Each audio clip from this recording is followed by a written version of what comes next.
Dear students, I am Dr. S.K. Singh.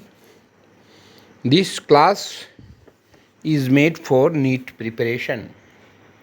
आपको समस्या हो रही होगी, ये मुफ्त में ऑनलाइन सर्विस है जो आपको दी जा रही है और ये चैप्टर है बायोलॉजिकल क्लासिफिकेशन। बायोलॉजिकल क्लासिफिकेशन का मतलब हुआ कि इस क्लासिफिकेशन में छोटे बैक्टीरिया से लेकर के बड़े बड़े व्हेल्स, एलिफेंट्स, मैन सबका क्लासिफिकेशन किया गया और ये सिस्टम 5 ग्रुप्स में बांटा गया। 5 किंगडम क्लासिफिकेशन भी इसे कहते हैं और इसको बनाया है R.H. व्हाइटेकर इन 1969। 1969 में व्हाइटेकर साहब ने इसको बनाया। क्लासिफिकेशन ऑफ 5 किंगडम्स, जैसा कि आप जानते हो 5 किंगडम्स में क्या क्या है: Monera, protista, fungi, Plantae, animalia. Beginning of life, he is speaking, beginning of life Monera से होती है। इनमें आप पाएंगे सेल का जो टाइप होता है प्रोकैरियोटिक होता है, उसमें न्यूक्लियस नहीं होता है, जबकि प्रोटिस्टा, फंगाई, प्लांटी और एनिमेलिया में न्यूक्लियस होता है। और सेल वाल इसमें होता है, मोनेरा में होता है non cellulose polysaccharide plus amino acids का सेल वाल होता है। प्रोटिस्टा में कुछ लोगों में होता है, फंगाई में काइटिन के रूप में इसका सेल वाल होता है और प्लांट में सेलुलोज और एनिमल्स में सेल वाल नहीं होता है। आप ये जाने एनिमल्स में सेल वाल नहीं होता है, जबकि प्लांट्स में सेल वाल होता है। फंगाई में सेल वाल काइटिन के रूप में प्रेजेंट रहता है। प्रोटिस्टा में कुछ में रहता है, कुछ में नहीं रहता है। और मोनेरा में नॉन सेलुलोज यानी पॉलीसेकेराइड प्लस एमिनो एसिड्स रहते हैं। न्यूक्लियर मेम्ब्रेन, जब न्यूक्लियस ही नहीं है तो न्यूक्लियर मेम्ब्रेन नहीं। मोनेरा में न्यूक्लियर मेम्ब्रेन नहीं होता है, प्रोटिस्टा में है, फंगाई में है, प्लांटी में है और एनिमेलिया में है। और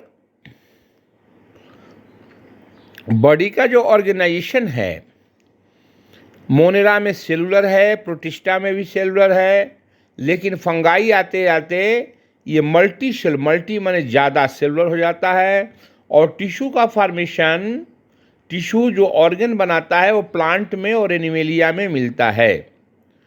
अब भोजन कैसे ये ग्रहण करते हैं? ऑटोट्रोफिक, शायद आप नहीं जानते हैं। ऑटोट्रोफिक का मतलब हुआ जो अपना भोजन खुद बनावे। तो मोनेरा ऑटोट्रोफिक होते हैं, कुछ हेटेरोट्रोफिक भी होते हैं। और उसमें जो हेटेरोट्रोफिक होते हैं वो सेप्रोफिटिक एंड पैरासिटिक भी होते हैं। सेप्रोफिटिक मतलब डिकेइंग मटेरियल्स पे जो ब्रेड्स वगैरह जो में रहते हैं, और कुछ लोग परजीवी पैरासाइट बन करके भी रहते हैं। ये मोनेरा की कैरेक्टरिस्टिक है।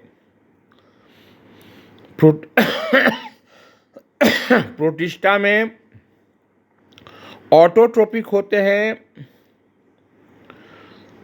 और हेटेरोट्रोपिक होते हैं। फंगाई हेटेरोट्रोपिक होता है, सेप्रोफिटिक एंड पैरासिटिक। तुमने कभी अपने घर के ब्रेड्स पर काले काले या सफ़ेद मोल्ड्स को देखा है, उसी को फंगस कहते हैं और उसका प्लूरल वर्ड फंगाई होता है। और प्लांट्स जितने होते हैं वो ऑटोट्रॉपिक होते हैं, जो फोटोसिंथेसिस से फूड बनाते हैं। लेकिन जो एनिमल्स होते हैं वो हेट्रोट्रॉपिक होते हैं, वो खुद नहीं बनाते हैं, वो फूड के लिए डिपेंडेंट रहते हैं। तो कुछ कुछ वर्ड्स आए इसमें उस पे आपको ध्यान देनी है कि ऑटोट्रॉप्स किसे कहते। ऑटो माने जो अपना खाना अपने बनावे, हेट्रोट्रॉप्स जो दूसरे पे डिपेंडेंट रहे।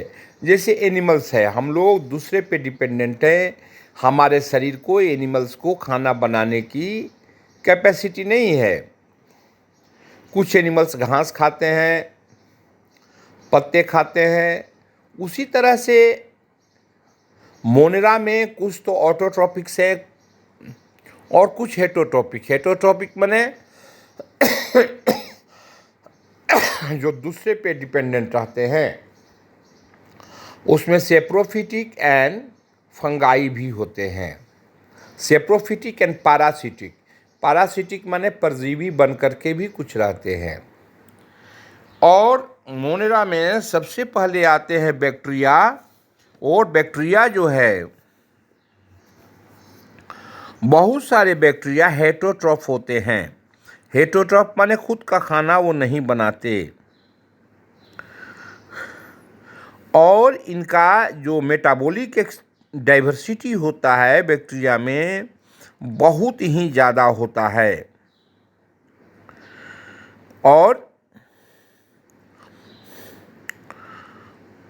एक प्रश्न आता है कि फोटोसिंथेटिक बैक्टीरिया ऑटोट्रॉप में आता है, लेकिन केमोसिंथेटिक बैक्टीरिया हेटरोट्रॉप में आता है। जो सेल वॉल होता है पेप्टिडोग्लाइकेन से बना होता है। किसमें? बैक्टीरिया में।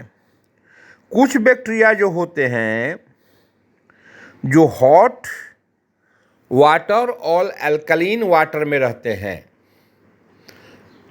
मैं अभी आपको पढ़ा रहा हूँ मोनेरा क्लास किंगडम के बैक्टीरिया को। तो कुछ बैक्टीरिया क्या होते हैं जो हॉट और एल्कलाइन मीडिया में रहते हैं, उनको थर्मो एसिडोफिल्स कहते हैं। थर्मो एसिडोफिल्स कहते हैं। और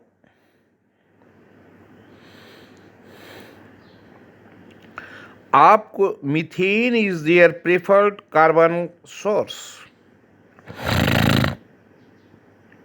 कुछ बैक्टीरिया ऐसे होते हैं जो कि मार्शी दलदली इलाकों में पाए जाते हैं। उनको आप क्या कहोगे?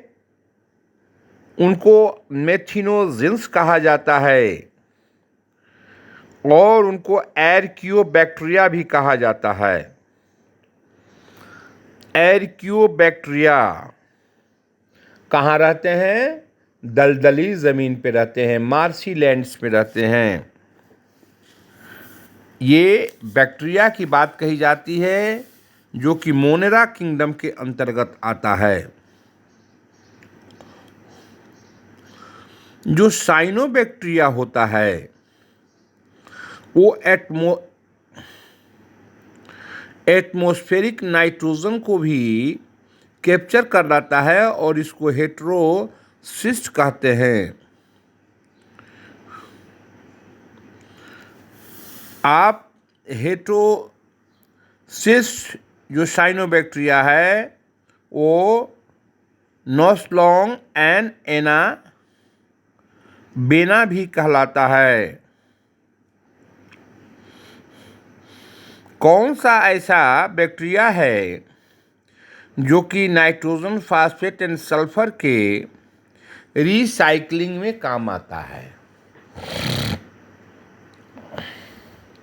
कौन सा ऐसा बैक्टीरिया है जो नाइट्रोजन, फास्फेट और सल्फर के रिसाइकलिंग में काम आता है?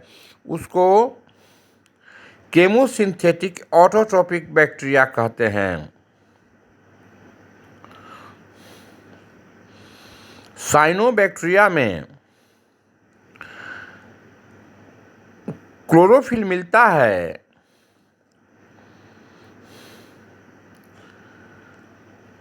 वो जो कि प्लांट्स में मिलता है और ग्रीन एल्गी में मिलता है। सबसे बड़ी बात है कि जो बैक्टीरिया की मेजॉरिटी है वो कीमो हेटरोट्रॉप्स होते हैं। बैक्टीरिया पार्टिसिपेट करता है किस किस चीज में?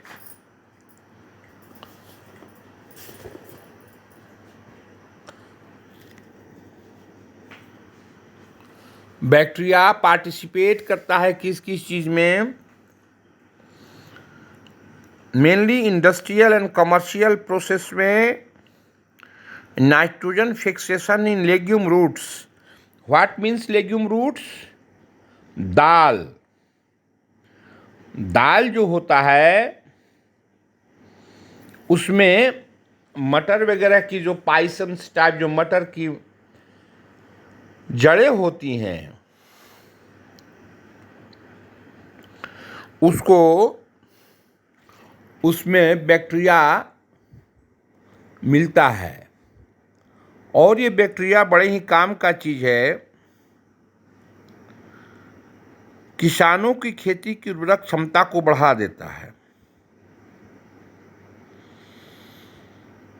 साइट्रस कैंकर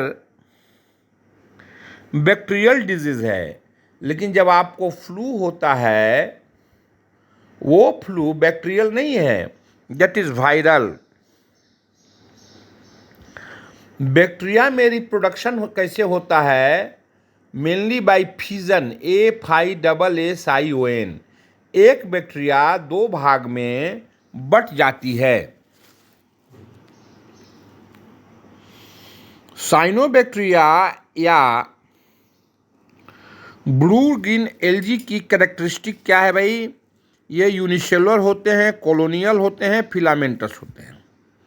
साइनोबैक्टीरिया यूनिसेलुलर होता है।